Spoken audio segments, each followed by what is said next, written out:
Pada mata kuliah evaluasi pengalaman dan antarmuka pengguna kali ini, kita akan membahas tentang usability testing. Nah, kalau kita lihat dari landscape of user research method ini, usability testing itu masuk ke dalam bagian yang ini. Ya, jadi usability lab study ini sama aja dengan usability testing. Jadi arahnya kalau kita lihat di matriks ini, dia arahnya lebih ke behavioral. Jadi kita mengamati perilaku user, dan arah penelitiannya lebih ke arah kualitatif. Di webnya Nielsen Norman ini, mereka menjelaskan usability testing atau mereka menyebutnya usability lab study ini secara gambaran umumnya adalah short description-nya adalah pengujian di mana kita melibatkan partisipannya kita bawa ke lab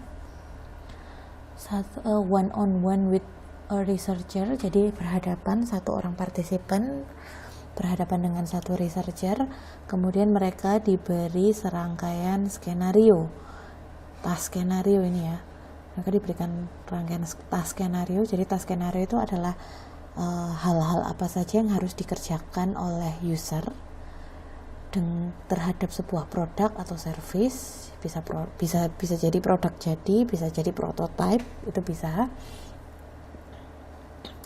Jadi mereka diberikan skenario yang spesifik. Ya, jadi partisipan kita minta mengerjakan sebuah skenario, menjalankan sebuah skenario, menjalankan tas-tas tertentu, di mana mereka di situ akan berinteraksi dengan produk atau bisa jadi bentuknya prototype. Dan kita amati perilaku partisipan ketika mereka berinteraksi dengan produk atau prototype kita itu seperti apa. Jadi kurang lebih usability testing itu seperti itu. Oke, selanjutnya ini ada artikel lagi dari Norman Nielsen Group, judulnya Usability Testing 101. Kita lihat di sini dijelaskan bahwa usability testing ini adalah satu metode yang populer ya.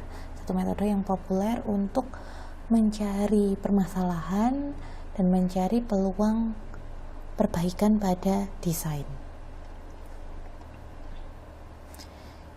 Jadi di sini disebutkan di usability testing ada yang disebut dengan fasilitator atau moderator, itu adalah researchernya, jadi perisetnya, orang yang mencari, yang menjalankan usability testing ini. Terus kemudian ada partisipan. Di sini researcher meminta partisipan untuk menjalankan task, untuk mengerjakan sebuah task tertentu.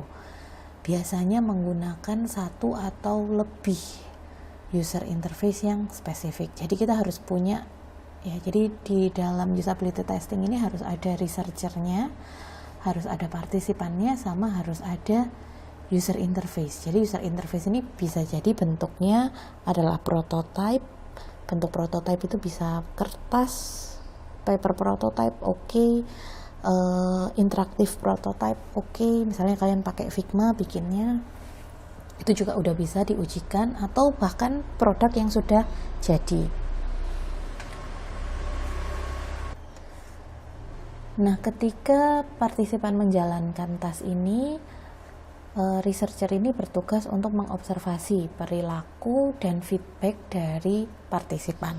Ya, jadi kurang lebih usability testing itu seperti itu. Di sini juga dijelaskan usability testing ini seringkali disebut dengan user testing. Nah, tapi di sini dijelaskan bahwa istilah user testing itu lebih kayak kita menguji usernya, kita menguji partisipannya. Padahal enggak, yang kita uji di sini adalah produk kita, ya, user interface. Kita meminta bantuan user untuk menilai ya, atau memberikan feedback terhadap user interface yang kita rancang.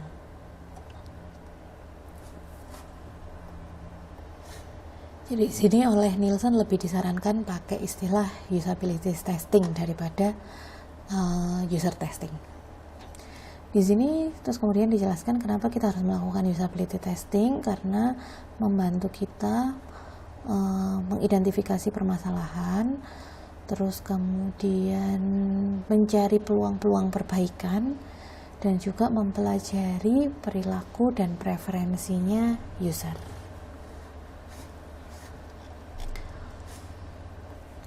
Jadi kita nggak bisa merancang desain itu langsung bagus, langsung perfect. Itu harus, desain kita harus kita ujikan. Ya ini ya, driven by observation of real user and their interaction with design. Jadi harus sebaik apapun, desain yang baik adalah desain yang diujikan. Yeah, the only way to get the UX design right is to test it. Ini tadi yang sudah saya jelaskan, untuk melakukan evaluasi usability testing itu kita harus punya 3 elemen ini, ada fasilitatornya, ada tas-tasnya, dan ada partisipannya.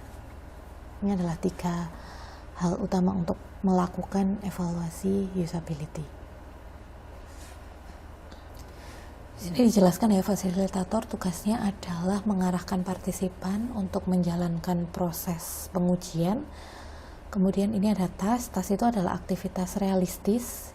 Ya, nanti kira-kira produk ini akan dipakai seperti apa, itu adalah tas. Tas ini akan dijalankan oleh partisipan. Ya. Terus kemudian ada partisipan ini bisa realistic user atau representative user yang akan menjalankan tas ini dan akan diamati perilakunya oleh fasilitator.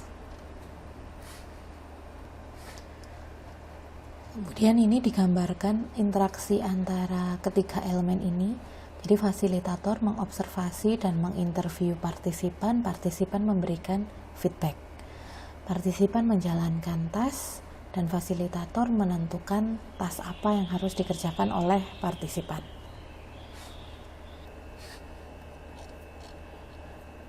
Dijelaskan juga fasilitator tugasnya adalah memandu partisipan menjalankan proses tes, memberikan instruksi, memberikan pertanyaan, interview ini tadi ya, memberikan pertanyaan-pertanyaan kepada partisipan. Untuk fasilitator bertanggung jawab agar hasil tesnya valid, berkualitas, tanpa mempengaruhi perilaku partisipan. Lalu kemudian ada tas di sini.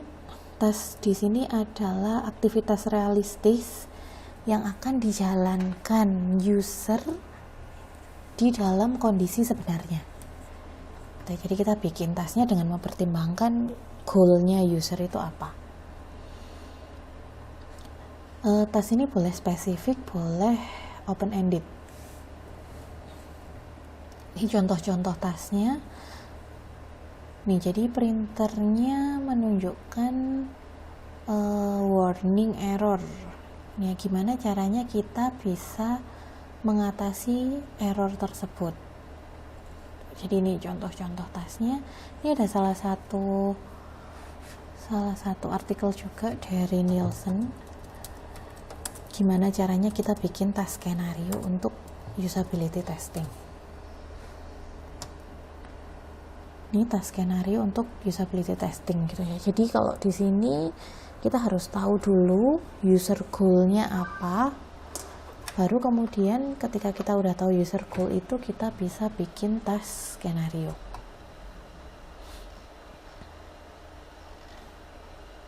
Jadi ada 3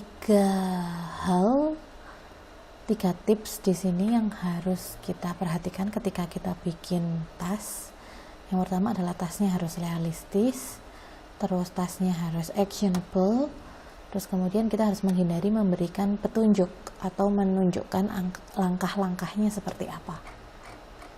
Nih, jadi tasnya realistis, misalnya ini ada goal-nya adalah mencari produk dan membeli barang. Terus kemudian tas yang baik adalah seperti ini, spesifik ya, membeli sepasang sepatu dengan harga kurang dari $40. gitu. Jadi tasnya nggak membuat user mikir panjang gitu apa yang harus dilakukan gitu ya. Dan jelas yang harus dibeli adalah sepasang sepatu, harganya kurang dari $40 gitu. Terus kemudian tips yang kedua, bikin tasnya actionable. Jadi misalnya ini user goal-nya adalah menemukan film yang akan ditonton dan kapan film itu ditayangkan. Tas yang disarankan di sini pakai website fandago.com ini untuk menemukan film yang akan ditonton pada hari Minggu siang. Terus yang ketiga, hindari memberikan petunjuk atau menjelaskan langkah-langkah pengerjaannya seperti apa. Kayak ini contohnya, mencari nilai atau mengetahui nilai kita seperti apa, berapa gitu ya. Ini tas yang disarankan adalah mencari nilai dari hasil UTS. Ya, mencari nilai UTS ini. Ya, jadi ini 3 tips untuk membuat tas skenario. Itu terkait sama tas. Terus kemudian partisipan di sini, yang dimaksud dengan partisipan itu siapa? Di sini dijelaskan partisipan itu bisa user yang sebenarnya, gitu ya, atau user yang atau partisipan yang merepresentasikan user yang sebenarnya. Ini ya. Alternatively, in some cases, the participant might just have a similar background to the target user group. Jadi partisipan yang merepresentasikan user yang sebenarnya. Terus kemudian ini partisipan kadangkala diminta untuk melakukan atau menyampaikan think out loud. Ini adalah menyampaikan apa yang mereka pikirkan saat itu. Jadi ketika mereka berinteraksi dengan sistem, ketika mereka interaksi dengan prototype, itu mereka langsung mengungkapkan hal apa yang ada di benak mereka ketika mereka menjalankan usability testing ini. Nih ya, disebutnya think aloud method. Ini gambaran dari proses usability testing. Ini fasilitatornya, ini partisipannya. Jadi di sini biasanya direkam ya, aktivitas partisipan ini direkam. Jadi di laptop itu mereka ngapain aja, atau misalnya mereka pakai handphone, di handphone itu mereka ngapain saja, atau misalnya bentuknya berupa paper prototype, ya berarti harus direkam mereka mencet apa aja. Gitu, jadi harus direkam perilakunya dan dicatat juga oleh fasilitator.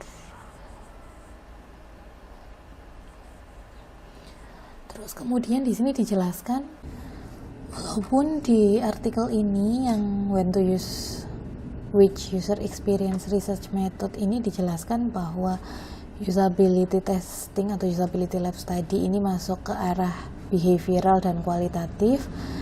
Di sini diperjelas lagi bahwa usability testing itu bisa kualitatif, bisa kuantitatif. Ya, di sini dijelaskan kualitatif itu fokus pada mengumpulkan insight, kemudian permasalahan-permasalahan atau kejadian-kejadiannya seperti apa ketika partisipan atau user itu menggunakan sistem. Jadi kualitatif usability testing di sini tujuannya adalah untuk mencari masalah, ya, problemnya apa saja pada produk atau prototipe yang kita rancang. Kemudian usability testing bisa ke arah kuantitatif. Kuantitatif di sini fokus pada mencari data matrix. Ya, jadi kita mau mengukur